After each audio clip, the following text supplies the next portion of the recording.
Well, it looks like Dimehead is finally releasing the NAMM player. And what a week it's been in gear, right? I mean, we had the release of the TONEX One pedal, and Friedman just released their new IR-D pedal. All that and more in today's Riffs and Responses. Let's get started.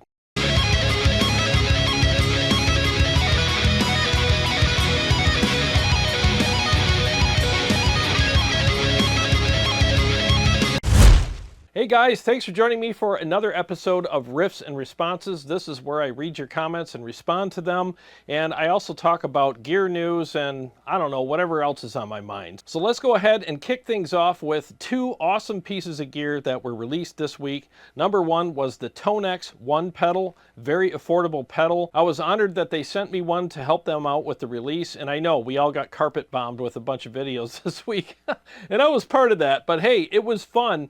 And it was cool that they got the word out to a lot of people, and I really think that this product's going to do well. It's very affordable, and there's a lot of great features with it. So let's go ahead and take a quick look at it once again.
Man, that thing just freaking sounds awesome. And by the way, that was my Mr. Scary Mod Badlander preset that was in there, and it just sounds killer. And ever since I released that video, a lot of people have been purchasing that pack on my website, tonewars.com, and really enjoying it. So thank you guys very much for that. Now, the other product that was released this week was Dave Friedman's new preamp pedal, which is the IR-D, which is based on the Dirty Shirley amplifier, and it's the twin sister version. So you have two of the same channels on that. So let's take another listen to that product as well.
Man, that thing sounded killer, didn't it? I mean, it didn't take long for me to dial it in, and once I hit it with a boost, it worked for me, for my style of playing anyways, and I just think it sounded awesome.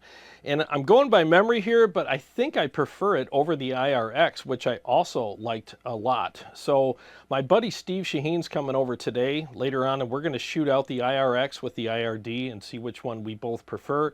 And we're going to allow you guys to hear the differences between them, and we're really looking forward to shooting that episode. That episode will be up on Monday if everything goes as planned. And speaking of new gear, I also have the Lichtlaerm Prometheus amplifier on its way to me now. It should be here, I think, on Tuesday. So I want to thank Daniel from Lichtlaerm Audio for sending that to me, and I can't wait to do the demo of that. And everything I've heard about it has been super positive, and it sounds like it's going to be an amp that's right up my alley, and I can't wait to try it out. So stay tuned to the channel for that, and if you're not subscribed, please do so you don't miss out on that episode. And by the way, why don't you tell me in the comments section which amplifier, or maybe one or two amplifiers, you want me to shoot the Lichtlaerm Prometheus out with so that I can make that happen for you. All right, so like I stated in the intro of this video, it looks like Dimehead is finally releasing the hardware version of the NAMM player. So let's go to their website now and take a look at it. This is what it looks like here. It looks like you get 4 preset switches. It's a switch from 4 different presets, and then you get the typical, you know, treble, bass, mids, and all that kind of stuff on it. Let me see if I got another shot of it here. There we go.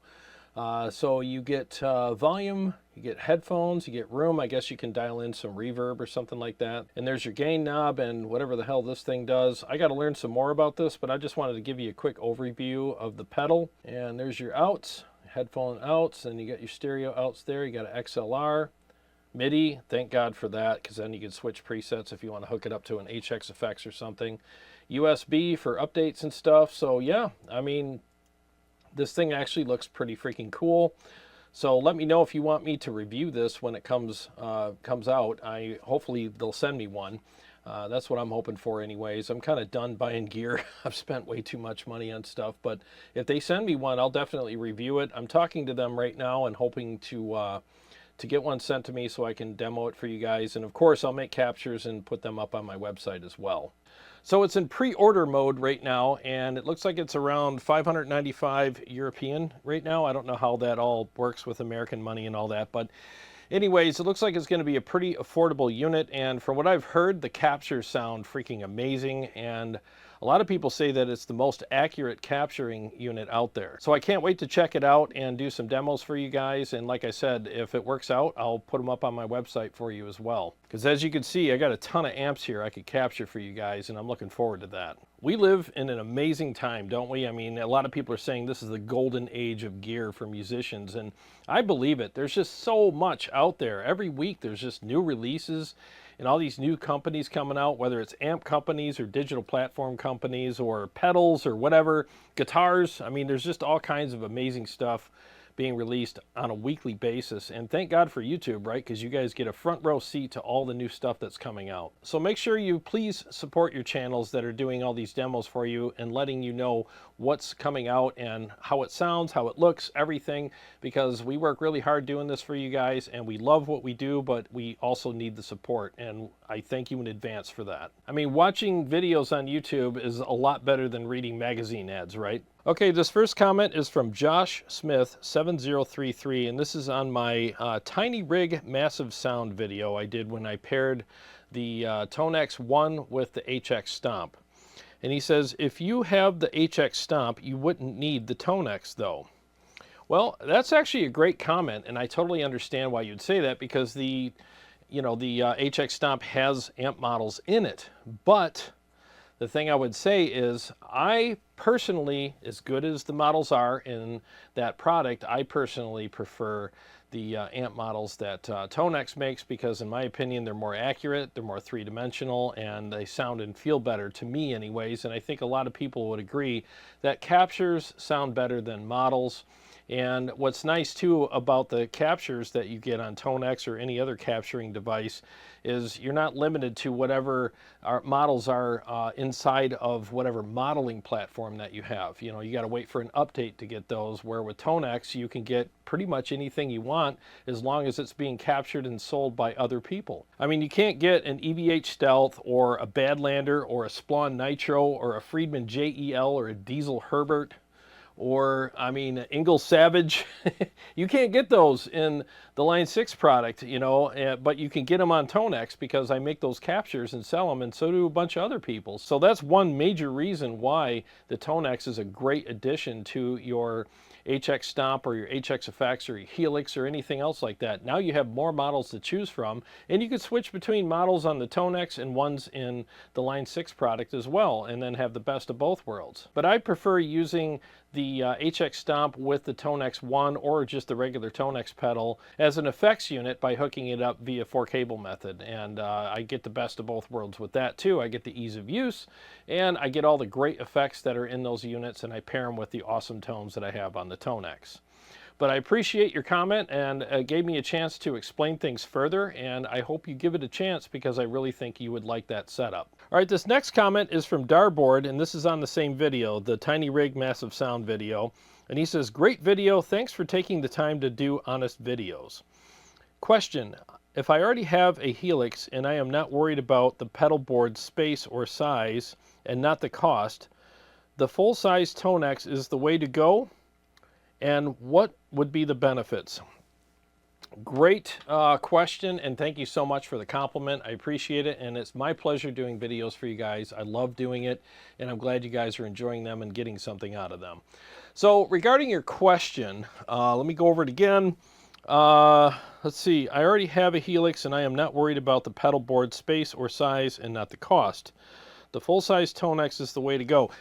Question mark, that is. I read it as a statement, but it was actually a question. So yes, I think the full-size is the way to go because with the Helix, you have, you know, MIDI, and you can hook it up to the regular TONEX pedal. Unfortunately, the TONEX One does not have MIDI, and I think they did that for a cost reason. That would be nice if they did put that in there, but I understand people are trying to stay under a certain price point, and I get that. But anyways, get the full-size one if you're going to do that, and because you said cost isn't really an issue, so get that. You have 3 presets that you could switch between with the regular TONEX pedal, and then you could switch between them via MIDI, which is provided by the Line 6 Helix. So I would go that route. That way, it's pretty much limitless what you can do with it. So this next comment is from my video that I did on whether or not YouTubers should be paid for their videos. And this is from William. He says, as far as equipment goes, I think you should only make videos about products you care about. A lot of these channels just promote whatever they can because it's free. But yeah, there's greedy people in every corner on every level from bottom to top. Well, I totally understand where you're coming from. Greed is definitely an issue in this world, no matter what type of social structure you have or you know, money structure or whatever. It's definitely an issue. I don't think it encompasses everything, but there's always an element of it somewhere in the world, you know, no matter what country you live in. But all that being said, I appreciate your comment, and I appreciate any comments on my my videos because it gives me a chance to either learn something or explain something further so that everybody can learn a little bit more of where I'm coming from. So based on what you said, you know, you said that as far as equipment goes, I think you should only make videos about products you care about. A lot of these channels just promote whatever they can because it's free. Well, here's the thing. Then it would all be about me. I want this channel to be about you. And I want to just basically talk about and review and demo gear for everyone. Not everything I demo on this channel works for me, but that doesn't mean I should be like a gatekeeper and not allow things on my channel that may not work for me, but might work for a lot of other people. So my job here is to take a piece of gear, if it's something I can work with at least, and if it's a product that enough people would like or at least be interested in, and I think it's good, you know, why not demo it, you know? So people that are interested in that type of product would be able to take a look at it and make a decision on it. You know, I'm just here to show you things, not sell you things. And I've said that many times on the channel. And if someone is willing to pay me to do that, I mean, yeah, I need to make money. You know, I work really hard on this channel, and I have another business as well, but I mean, no matter what I put my efforts in, I need to make money on it and pay my bills. So I'll take those pieces of gear and get paid to demo those for you guys so that you can make an educated decision on whether or not you want to buy it. Again, it doesn't always have to work for me. There's plenty of things I've demoed on this channel that don't 100% work for me, but again, I'm not trying to make this channel all about me and what I like. I'm just trying to make it about all of us so that you can, you know, see all kinds of different things on the channel and enjoy watching the videos and get some infotainment is what I call it, and make some decisions that work best for you. Otherwise, everything would just be 7-string guitars and super high gain amplifiers, and that would get kind of boring after a while. I don't want to be a one-dimensional channel. And I'll tell you whether or not something is 100% up my alley or not. You know, if it, like I said, if it's something I can work with and at least display properly and make it at least presentable for people who would like that type of product, I mean, why not do that? I mean, that just adds to the variety of the channel. And in fact, a lot of times there's products that I have on this channel that I don't think would interest me. And after demoing them, I'm like, oh my gosh, I could see myself playing that. And the IR-D is one of those products. When I picked it up at the store, even some of the guys at the store were like, man, I don't know if this is going to be up your alley. It probably doesn't have enough gain for you. And I took it home and I was surprised at how good it sounded. And, you know, had I been closed-minded about it, I would have never demoed that product and enjoyed playing through it. So I really think that's a great product, and I know a lot of people that watched the video also agreed with that. And in fact, I had a lot of people say that mine was the best demo, and I'm not trying to pat myself on the back here. You can look in the comments section of that video and you'll see people saying this is the best sounding demo of that product. So, you know, and again, if I had not been open-minded enough to take that home and take a chance on it, none of that would have happened. So I'm glad I did the video, you know, and I could totally see myself performing with that product. It's amazing. Now, is it my typical super high gain stuff? No, but I could make it work. I'm telling you, I really could. Now, this next comment is from the same video, and this is from Metal Lizated, I think. I don't know. I'm having a hard time pronouncing this one. But anyways, he said, I don't fault you for your business model, but it's still business. There are still incentive structures that are going to shape the format itself and the individual behavior of demonstrators. It is what it is. No getting around it. Not any one YouTuber's fault if that's what they have to conform to in order to make money. But in the end, it makes the majority of YouTube guitar tent itself commercial in nature and driven by the needs of consumption-based industry rather than musicians or regular people. Well, thanks for commenting and sharing your perspective. I appreciate that. And, you know, I can understand from your side of the fence why you would think that. But what I can tell you is on my side of the fence, and I think I speak for most guys here that do YouTube videos, is no one tells us what to say. They don't tell us how to conform to anything. We feel no pressure from these companies to be conformists. You know, maybe there's some channels out there that might veer that direction just because of their personalities or whatever. And I'm not accusing anybody. I'm just saying that, you know, when you really like a company and you want to please them, I understand where you want to just kind of do right by them. But I think that doing right by them by demoing their product properly and in a professional manner, in a professional setting, isn't really, you know, being a conformist for the company. You're just presenting it the best way possible so that people can make a decision. I mean, I'm not going to turn my mics off and just use room mics in here when I'm demoing an amp just to show you what it sounds like or whatever and give you this horrible sounding demo.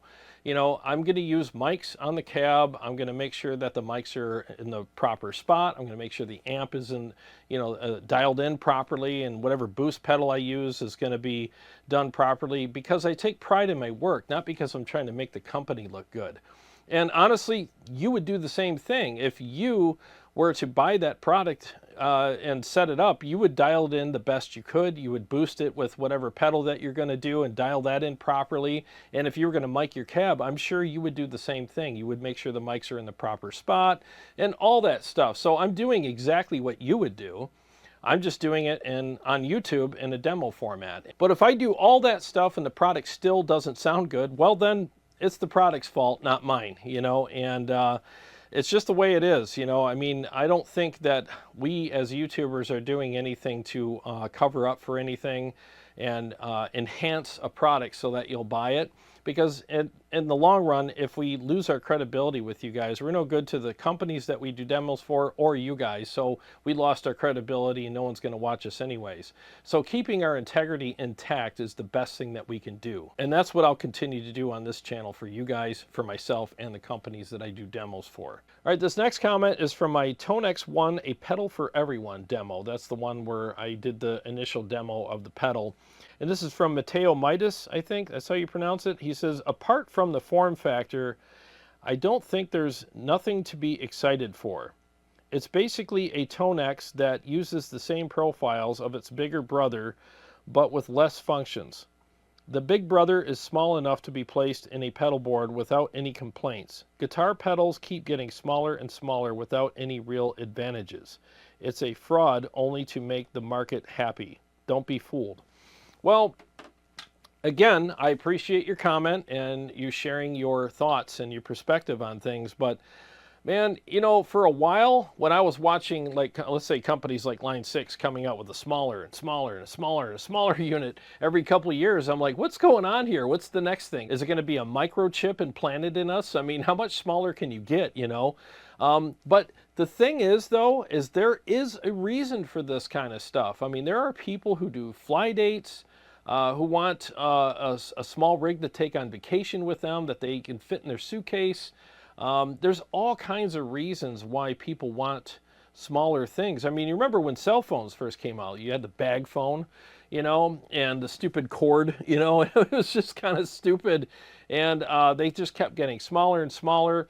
And then they found their sweet spot with iPhones, and then even when the iPhones came out, they got a little bigger and a little bigger. And I think we're at that point now with the Galaxy phone and the iPhones where we found the sweet spot in the size. It fits in your pocket, it's got a nice screen on it where you can watch movies or videos or whatever on it and look at pictures, and it's big enough for that, but small enough to take with you everywhere.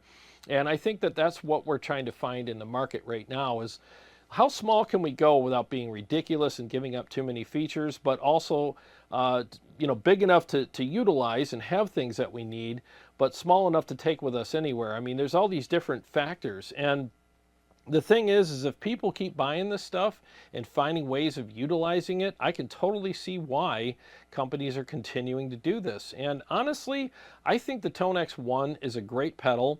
It's a really good product, and I can see a lot of reasons why a lot of people would like it, and one of the biggest ones is price and form factor and size. You know, I mean, and it's smart for these companies to do this too, because they're getting people in their ecosystem for a very low price, and then when they come out with, like, let's say they come out with a bigger unit. I don't know if they are or they're not, but let's say they do. Well, they already have a consumer base that's bought their smaller products and really likes them, and they'll upgrade to that and be like, you know what, now I can have something with everything in it. Like I said, I don't know if that's ever going to happen, but if it does, that's really smart marketing on their part, and I think a lot of companies are starting to do that. And there's no such thing as a one size fits all. There's all kinds of different people out there with all kinds of use scenarios, and we need different sizes for that. So I appreciate the fact that these companies are doing this. Maybe that pedal doesn't work for you, but because it doesn't work for you, it doesn't mean it won't work for other people. But again, I appreciate your comment. Like I said, I love it when people make comments because it gives me a chance to either explain things or learn something. Now here's another comment from my Should YouTubers Get Paid video, and this is from Most Popular. He says, here's why I don't fully agree with you in the YouTube compensation. You spent a lot to make the vids. I get it, but that doesn't negate the fact that you can get the same info from someone who is unpaid and completely unbiased. Whether Reddit or the gear page or YouTube, if it's not out there yet, it's going to be, and you don't need a $3,500 camera, man. I appreciate the demos, but it's impossible to get 100% unbiased when you're getting cheddar. Well, this is one of those comments that I appreciate, so it gives me a chance to explain.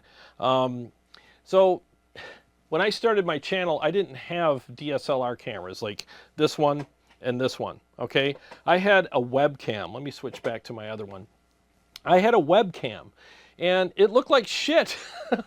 And it's all I could afford at the time, and setting up a DSLR at the time was a shit ton of work. I didn't want to deal with it, and I'm glad I switched, because if you go to my older videos where I did videos with the webcam, I mean, man, they looked like absolute garbage. And I used to get comments, especially in Facebook groups when I shared videos.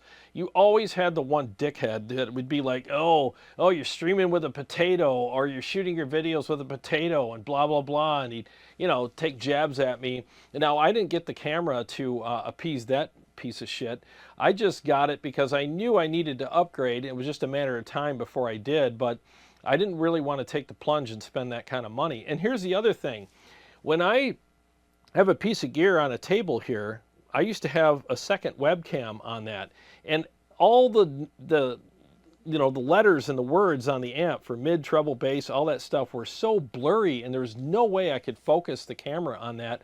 And the lens wasn't wide enough to catch the whole front of the amp, and it was just such a pain in the ass. So the only way I could solve that problem was to get a DSLR camera. And I'm like, man, I'm not going to get a $3,500 camera just to point at an amplifier. But I ended up doing that because I got tired of how crappy my videos looked. So now I spent the money on the camera. I might as well use it for a secondary shot. Hi, you know, so I'm getting my money's worth out of it by doing that. And let's face it, man, if you go and look at my old videos and compare how they look to, you know, how my new ones are, I mean, you're going to be glad I bought the DSLRs. I mean, my channel looks 100% better. I still remember the day that I switched to these cameras. I mean, I think we went live that night, and it looked so good, and I was watching it back on my big screen TV in my living room, and I'm like, dude, how did I ever do YouTube without this camera? I'm glad I switched and made it look better, you know? So it was worth every penny, but I still spent all of those pennies. And so do I need a $3,500 camera to do YouTube? Yes, I do. Absolutely. Because I'm trying to run a business here, and I want you guys to enjoy what you watch and to be proud of subscribing to my channel and enjoying the content and the quality of the production here. But I also am trying to attract business here for companies to want me to demo and review their products. And if they see some stupid webcam on my channel, they're just going to be like, that's not really going to work for us, because he's going to use that crappy webcam to show our amp up close while he's dialing it in, and everything looks blurry. Like, that's not really good production value, and that's not a good look for us. Now, I'm not saying that all companies think that way, but if I was a company, I would probably be tempted to go, yeah, why don't you call us when you get a better camera and better production, and we'll see if we can talk then. And I think that if I put everything I had into a product, I wouldn't want it being displayed on a crappy webcam. No disrespect to people who are streaming or doing videos with a webcam right now. Like I said, I did it too, and I totally understand where you're coming from. But once you upgrade, you'll wonder how you ever got by without one. Now, to your other statement where you said, I get it, but that doesn't negate the fact that you get the same info from someone who is unpaid and completely unbiased. Well, let me just tell you something. Anybody who is unpaid and doing this much work on YouTube is not going to do it very long. All right, this last comment is from Overdrive3288, and this is on the same video. And he says, YouTubers have no credibility. Wait a minute, I'm reading it in the wrong voice. I need to get a Karen voice for this one, so let me see here. Oh my god, YouTubers have no credibility. Look around you. What do you see? Please don't cry. All you do is for your own benefit, and you are selling. Don't lie and manipulate. You and people like you are ruining the industry. By the way, if you don't like something, we will not see the video. Manipulation is your talent. Oh my God, what a tool. So what you're saying here is if you don't like something, we will not see that video? Oh, interesting. What about this video? What about this one? What about this one? And this one? And this one? Yeah, those were all videos about things that I don't like. So here's the thing, man. I do videos on stuff I like. I do videos on stuff I don't like. My job here is to show you stuff, tell you what I think, and let you take it all with a grain of salt and make the best decision that works for you. And my job is not to manipulate or lie to anybody. You know, it's funny how some people just want to come on my channel and other guys' channels and shit all over their stuff. It's like they literally stopped by your house, walked into your living room, and just squatted and took like a 5-alarm steamer on your rug and walked away. I mean, that's literally what they do. And it literally doesn't piss me off. It just makes me laugh. I feel sorry for people that are that bitter and think that way. It's just sad. But thanks for commenting. I appreciate it. I thought it was kind of hilarious. Well, why don't we end things on a high note and do a mix with the Splawn Nitro, one of my favorite amps. I haven't played this in a while, so let's see how this thing sounds in a full mix.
Man, that thing sounds freaking awesome. I haven't played that amplifier in a couple of months, so I was glad to fire that thing up again.